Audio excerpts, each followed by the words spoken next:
जय हिंद साथियों। So once again welcome to back my YouTube channel Vicky 9 classes में आपका एक बार फिर से स्वागत है। आज के इस वीडियो में बात करने वाले हैं, हमारे पास में एक और बेहतरीन क्वेश्चन होगा जो आपके सामने इंपॉर्टेंट क्वेश्चन है, उसके बारे में बात करने वाले। यहाँ पे पहला क्वेश्चन बोला गया है कि यहाँ पे 4 3 5 7 2 का माध्य निकालो। मतलब कि हमारे पास में यहाँ पर ये डाटा दे रखी है, ये आंकड़े हमारे पास में दे रखे हैं, तो इनका माध्य हम यहाँ पे कैसे निकाल सकते हैं। तो जो भी आपके सामने क्या बनता है कि जो माध्य बनता है, उस माध्य का जो फॉर्मूला आपके सामने बनेगा वो क्या होता है, यहाँ पे वो आपके सामने होता है कि जो भी डाटा आपके पास में लिखे होते हैं उन सभी का योग होता है। उनको क्या बोलते हैं, प्रेक्षण बोलते हैं। तो हमारे पास में क्या बनेगा कि यहाँ पे बोलेंगे कि प्रेक्षणों का योग आएगा, यहाँ पर बोल देंगे प्रेक्षणों का योग बनेगा, और नीचे हमारे पास में क्या बनेगा कि प्रेक्षणों की संख्या बनेगा। तो ऊपर तो हमारे पास में जो डाटा दे रखे उन डाटा का हमारे पास में क्या आएगा यहाँ पे, यानी प्रेक्षणों का योग बनेगा, और नीचे आएगी प्रेक्षणों की संख्या, यानी टोटल डाटा हमारे पास में कितनी दे रखी है, तो इनका हम यहाँ पर कर देंगे डिवाइड कर देंगे। तो यहाँ पे प्रेक्षणों को जो डाटा है उनका सम बोलेंगे, तो यहाँ पर हमारे पास में देखो क्या बनेगा, पहले हमारे पास में 4 आ रहा है, उसके बाद में 3 आया है, उसके बाद में यहाँ पर 5 आ रहा है, उसके बाद में 6 आ रहा है, उसके बाद में 2 आ रहा है। तो इन सभी का तो सम कर दो, इन सभी को जोड़ दो, और बट्टे में देखो कितनी संख्या है, ये कितनी डाटा है, 1 2 3 4 5 डाटा है। तो यानी इनको सभी को डिवाइड कर दो 5 संख्या से। तो हमारे पास में देखो कि 4 यहाँ पे कितना हुआ, इन सभी का टोटल हमारे पास में क्या हो गया है, यहाँ पे स्तंभ क्या हो गया कि 20 बन गया, और 20 में आप 5 से डिवाइड कर दो तो हमारे पास में क्या आएगा कि 4 बनेगा।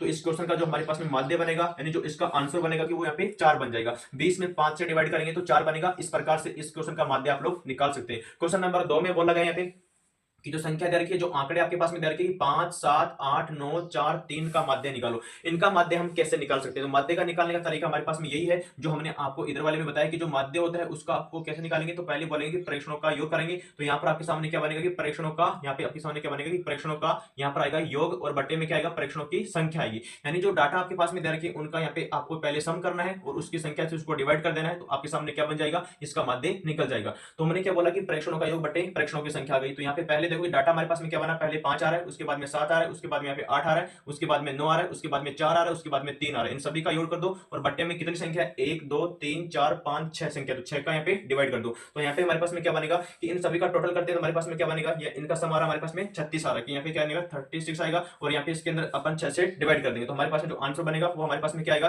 कि 6 के पहाड़े में 6 बार बोलेंगे तो क्या आता है, 36 आता है। तो इसी प्रकार से हमारे पास में इस क्वेश्चन का भी करेक्ट आंसर हो जाएगा कि जो इसका आंसर आएगा कि वो 6 आएगा। इस प्रकार से आप लोग इन क्वेश्चन को सोल्व कर सकते हैं कि इसका माध्य हमारे पास में 6 बनेगा और इसका माध्य हमारे पास में 4 बन जाएगा। इस प्रकार से आप लोग की माध्य वाला क्वेश्चन होता है उसको यहाँ पे सोल्व कर सकते हैं। तो उम्मीद करता हूँ कॉन्सेप्ट था आपको समझ में आया होगा। तो प्यार सपोर्ट बने रखे। Thank you so much, love you all.